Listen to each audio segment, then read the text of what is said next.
Hello welcome friends. तो दोस्तों आज है 14 सितंबर 2022 और आज सेकेंड शिफ्ट में एग्ज़ाम हुआ है इंग्लिश ऑनर्स पेपर 5 का। दोस्तों जब से हमने क्वेश्चन पेपर को देखा है समझो बहुत ज़्यादा खुश हूँ, क्योंकि वही क्वेश्चन एग्ज़ाम में आया है जो हमने स्टूडेंट्स को पढ़ाया था। वैसे हम बहुत कम ही कंटेंट को स्टूडेंट्स के बीच शेयर करते हैं और उसमें से भी directly A to Z question, एक नंबर क्वेश्चन से लेकर के 5 नंबर क्वेश्चन तक सारा क्वेश्चन डायरेक्टली हमारे कंटेंट से आया हुआ है। तो चलिए हम क्वेश्चन पेपर का रिव्यू भी करते हैं और आपको बतलाने का कोशिश भी करूंगा कि कौन सा क्वेश्चन है जो हमारे कंटेंट से आया हुआ है। साथ ही साथ अन्य साल की तुलना में इस बार क्वेश्चन का जो नंबरिंग है ना वो तो सही है, लेकिन पैटर्न थोड़ा चेंज किया है नंबरिंग सिस्टम का। बाद बाकी क्वेश्चन में कोई पैटर्न में चेंज नहीं है, पूछने का जो सिलसिला है ना इसमें कुछ हुए बदलाव किया है। कौन है ये भी मैं आपको बतलाऊंगा। तो चलिए वीडियो शुरू करते हैं। दोस्तों आप सभी को पता ही होगा हर साल ग्रुप ए में क्रिटिसिज्म का सवाल आता है और इस बार भी ग्रुप ए में क्रिटिसिज्म का क्वेश्चन आया हुआ है। और क्रिटिसिज्म के लिए हम आपको केवल और केवल कहे थे केवल दो कर लीजिए, एक रोमांटिक क्रिटिसिज्म और एक मॉडर्न क्रिटिसिज्म। देख लीजिए रोमांटिक क्रिटिसिज्म पहले सवाल में ही आ गया है। और वैसे हम फेमिनिज्म भी आपको उस लिस्ट में दिए थे, लेकिन कहे थे दो ही कर लीजिए, एक आ जाएगा। तो एक आ गया तो ये ग्रुप ए हो गया। पहले क्या होता था दोस्तों, तो दूसरा क्वेश्चन जो होता था ना लिटरेरी क्रिटिक वाला, ये ग्रुप बी के अंदर आता था, लेकिन इसको इस बार ग्रुप बी में ना डाल के ग्रुप ए में ही डाला गया है। तो यही एक अंतर आया है और कुछ नहीं। तो देखिए इसमें क्या हुआ है, लिटरेरी क्रिटिक में हम आपको दो दिए थे, एक डॉक्टर ये क्या बोल रहे हैं, एक दिए थे आई रिचार्ड्स और दूसरा दिए थे जॉन ड्राइडन। तो देखिए आई रिचार्ड्स नहीं आया है लेकिन जॉन ड्राइडन आ गया है। तो यहाँ पे भी क्वेश्चन मिल गया आपको। अब चलते हैं तीसरा क्वेश्चन की ओर। तीसरा क्वेश्चन को दोस्तों पहले ग्रुप सी के अंदर शामिल किया जाता था और एसए के अंदर जितने भी क्वेश्चन आते थे 15 मार्क्स का लॉन्ग क्वेश्चन और 15 मार्क्स का एक्सप्लेनेशन का क्वेश्चन, उन दोनों को ग्रुप सी के अंदर ही रखा जाता था। लेकिन इस बार पैटर्न में चेंज किया है, इस बार लॉन्ग क्वेश्चन को ग्रुप बी में डाला है, साथ ही साथ एक्सप्लेनेशन वाले पोर्शन को भी इसी के सेक्शन में रखा गया है, ग्रुप बी में ही रखा गया है। तो देखिए आपको हम बार बार कहे थे कि 3 ऐसे है, tradition and individual talents, function of criticism, frontiers of criticism, इन तीनों को पढ़िए और देखिए वही आया हुआ है। दूसरा कहीं नहीं आया हुआ है, हम आपको दो सजेस्ट किए हुए थे, एक ट्रेडिशन एंड इंडिविजुअल टैलेंट्स और इसके अंदर का जो है इम्पर्सनल थ्योरी वाला, और एक बोले थे आपको lemon excuses school of criticism, ये दो करने के लिए। देखिए tradition and individual talents directly आ गया है। तो ये भी तीसरा क्वेश्चन भी आपका मैच कर गया। अब चलते हैं चौथा प्रश्न की ओर। दोस्तों चौथा प्रश्न में जो 4 एक्सप्लेनेशन का सवाल आया हुआ है, मैं आपको बता दूं, जो मैं कीवर्ड्स आपको शेयर किया था सारा का सारा चारों एक्सप्लेनेशन में आपको हमारा कीवर्ड्स मिल जाएगा। यानी एक्सप्लेनेशन का सवाल भी डायरेक्टली वहीं से आया हुआ है और उसमें भी 4 में से 3 प्रीवियस ईयर क्वेश्चन पेपर है। यानी कि ये भी जैसे देखिए हम आपको बार बार कहा है, यही लाइन हम आपको दिए थे, टर्निंग लूज ऑफ इमोशन, ये लाइन भी हम आपको दिए हुए थे।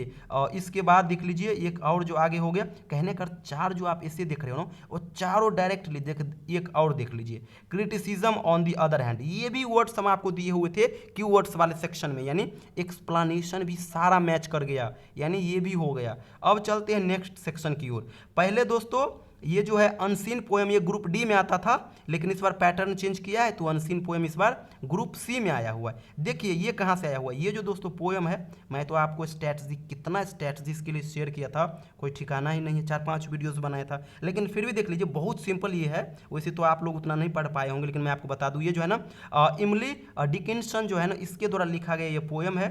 1668 ईस्वी में इस पोएम को लिखा गया है। और थोड़ा गौर से पढ़िएगा तो देखिएगा वहाँ पे आपको 2-4 वर्ड्स बार बार देखने को मिलेगा, जैसे कि लाइफ हो गया, डेथ हो गया, टाइम हो गया, गॉड हो गया। यानी कि इसमें जो पोएट्स जो है ना इमली डिकिंसन, ये थीम ऑफ लाइफ को डिस्कस कर रहे हैं, theme of death, time and God, इन्हीं 3-4 चीज़ को वो डील कर रहे हैं। लाइफ एंड डेथ इन दो चीज़ पे ज़्यादा फोकस करते हुए ये इस पोएम को क्रिएट किए हैं। और आपको इन्हीं चारों चीज़ों को एक्सप्लेनेशन में भी मेंशन करना था कि ये जो लाइन है ये इमली डिकिंसन के द्वारा 1668 ईस्वी में लिखा गया।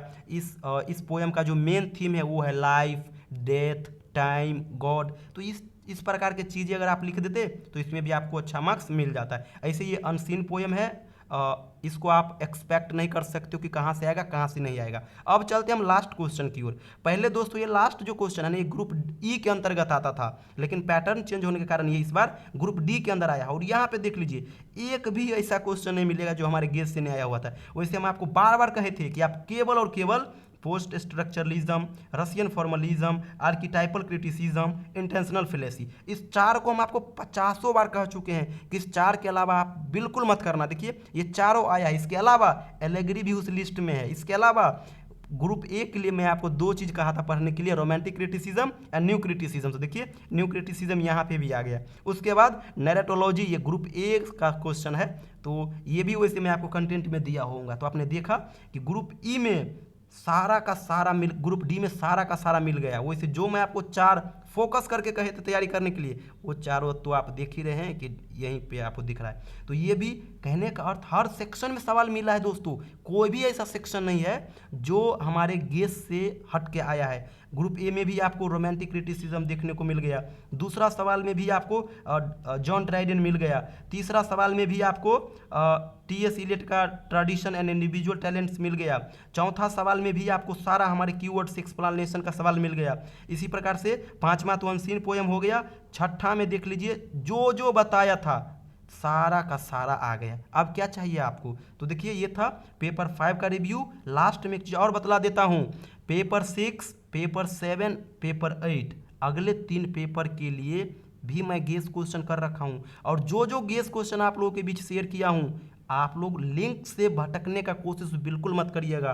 पेपर 5 में भी सारा क्वेश्चन हमारे कंटेंट से आया है। पेपर 6, 7 और 8 इन 3 में भी हमारे कंटेंट से आएगा, इसलिए आप लोग घबराना मत। उसी क्वेश्चन को बार बार रिवीजन करना। जिसके पास हमारा पीडीएफ है सही है, जिसके पास नहीं है ये हमारा व्हाट्सअप नंबर है, इस पर आप व्हाट्सअप करिएगा। एक छोटा सा अमाउंट आपको पे करना होगा, उसके बाद मैं आपको 6, 7, 8 इन तीनों का कंटेंट दे दूंगा। वैसे बता दूं, ये जो सारा क्वेश्चन आया है ये इस पीडीएफ से आया है। देख रहे हो 65 पेज का ये पीडीएफ है, सारा क्वेश्चन इसी 65 पेज के अंदर से आया हुआ है। और अगला भी सवाल जो आएगा आपके तीनों पेपर में, ये भी इसी पेपर से आएगा, कहीं कोई दिक्कत नहीं होगा। सेलेक्टेड क्वेश्चन हम लोग बनाते हैं, सिलेबस प्रीवियस ईयर को रियलाइज करते हुए कंटेंट क्रिएट करते हैं, सारा का सारा आ जाता है, कोई दिक्कत नहीं है। तो आप लोग करिएगा और ऑल द बेस्ट अगले पेपर के लिए। Thank you so much.